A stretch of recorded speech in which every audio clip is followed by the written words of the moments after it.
আসসালামু আলাইকুম। নিজের হাতে গাছ লাগানোর মজাটাই আলাদা। আলহামদুলিল্লাহ, আমার টমেটোর গাছে অনেক টমেটো এসেছে। একটি করে ডালে 4-5টা করে টমেটো এসেছে। আলহামদুলিল্লাহ, আমার এই গাছটির আমি অনেক যত্ন করেছি। একদম ফরমালিন মুক্ত।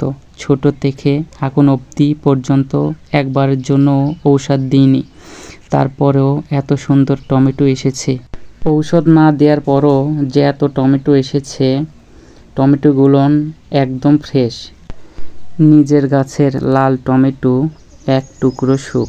ছোট গাছে বড় বড় টমেটোর ভাব, এ যেন প্রাকৃতিক উপহার। সবুজ পাতার মাঝে লাল রঙের উৎসব। ফুল থেকে ফলে রূপান্তর, প্রাকৃতিক এক জাদুকরী দৃশ্য।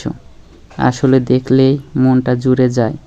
গাছগুলো অনেক বড় হয়েছে, গাছের টমেটোগুলোও অনেক সুন্দর এসেছে এবং একটি করে ডালে অনেকগুলো টমেটো এসেছে।